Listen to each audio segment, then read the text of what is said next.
Let's meet you.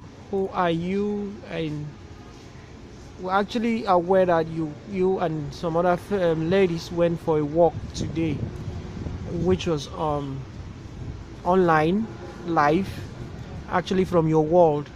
And then the inscriptions on the banners you carried said a lot. But I want you to talk about it, talk about the walk and why the walk. Tell us about you, and then we'll throw more questions as you go on. First and foremost, let's know who you are. Okay, thank you very much. My name is Itoro Achibom, Comrade Itoro Achibom. I'm a student of the University of Europe from the Faculty of Arts, Linguistics Department precisely. Actually, today, the work you saw on my wall, that was a FEYREP work. We stand against rape by the female gender. So today was the day scheduled for that event, especially by the governor's wife, Mrs. Martha Udo. We also had the Commissioner for Women Affairs there.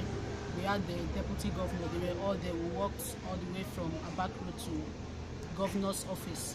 We went there and the grand finale of the event took place there. So today was all about the objection for the rapism case that has been going on in the state at large, not just the state, even in the country. If you observe in Akwa Ibom State now, a lot of stories are going up at night, especially at Ikorekpene. I recall some time last year when I was at Ikorekpene, there is this ongoing Guinness promo job that I got involved. So many things happened, so many of the girls who engaged in that job just to make living out of it, because we started from 4 to 9 o'clock. Like 2 or 3 girls were attacked on their way home, and because of that they had to suspend the job, and that was their only source of making money at that time. So as ladies, we have a lot of challenges in our lives, because when a guy walks out there, all he thinks about is, okay, if I'm with money, if I'm with food. But as a lady, you are a risk, because putting yourself out there, anybody can attack you, you can be raped. So I think this program was really something that will bring up the stakeholders in the state, so that they can look into this situation and see how they can bring in security, to see how they can secure the environment, so that girls, ladies, women, these victims, anywhere we go around, we know how to secure ourselves to avoid these problems. Okay, I wouldn't say you're a feminist, but what is the difference between you as a person, Itoro, and what's the disparity or the difference between you and you being called a feminist? Or would it be right to say you're a feminist, that's why you're fighting for this cause? Or do you have a genuine reason out of experience or something? Because there must be a drive behind this. Actually, I would love to say I'm a feminist also, because, okay, I want to put in this story. In life, or let me say in Nigeria, what has been happening to the female gender is not really like they are really suppressing the female gender, but because of our ancient culture, the female gender, they have this submissive life of living. Like, they have this submissive thoughts. They always want to come in to the second place or the third place in life. Because, for instance, now I want to bring in my mom's story. She's a victim of feminism objection. Let me put it that way. She's a victim of, okay, she lived in this generation where women didn't have a lot, couldn't say, that she had to sacrifice her education for her brother. So now, the way things are turned out to be, maybe if she had attained the highest form of education, we would be living very good, because she would have a lot, and that would count in. So ladies shouldn't just have this submissive thoughts, and they should come up as feminists, try and fight for this gender equality. So I really think that maybe the feminism is one of these things striving at me and bringing out all these qualities, I would say. Okay, I like that. But aside being a feminist, do you have a particular experience of these women against? Is it what was the campaign about? The work about rape, against rape. Okay, against women, violence. Okay, violence against women. Do you have a particular experience, or do you have friends, or is it out of your own personal thing? Like, you've been a victim.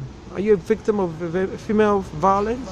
Well, actually, I am not a victim of female violence, but I've been hearing a lot of stories. You know, the world we are living today, we've seen a lot, we've heard a lot, even in movies. So many things have been happening about this female violence, how some women in their houses, even this child trafficking here and there, we come to see that so many of these ladies, they live this kind of life that they are objected by the male gender, maybe through their family, like when they want to go to school, the father would say, no way, you're a woman, just marry and settle down, stuff like that. And the case of rape at large,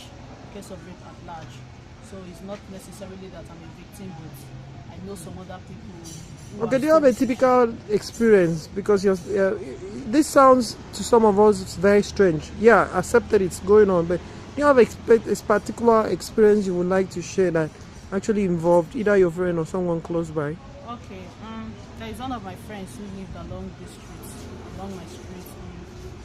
She was an aspirant, let me put it that way, one of these students aspiring to further their education, and she was one of the JAMbites attending JAM classes. So after the JAM class, they just spent some time maybe revising what they told them, and some of these cultist guys, they came in, they snatched her into the bush along.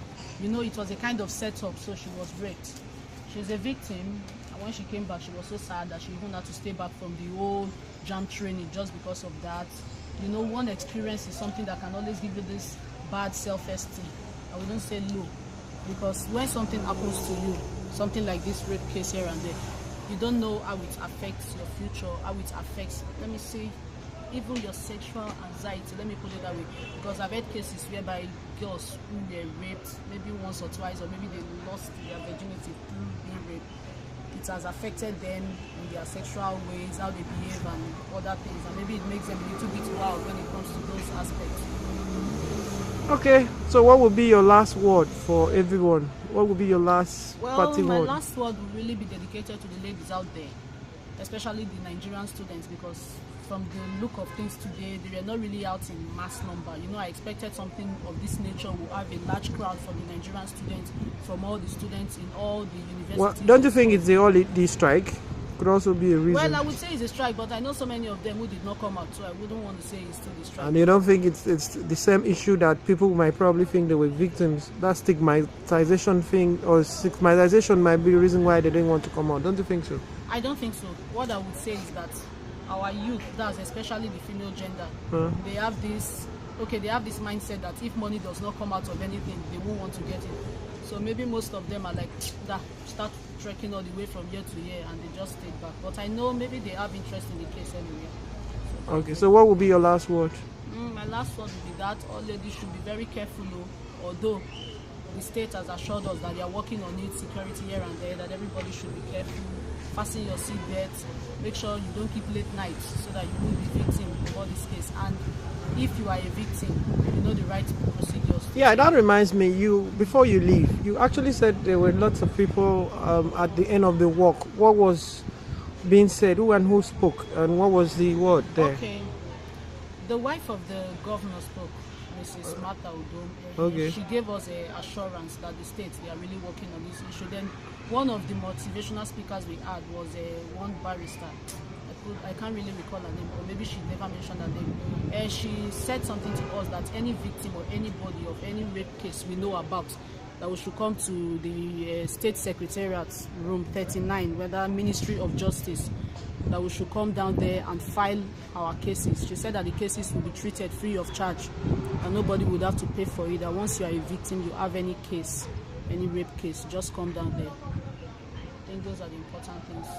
Okay, thank you very much, Itora Achiba. It was nice talking to you. Yeah, God bless you.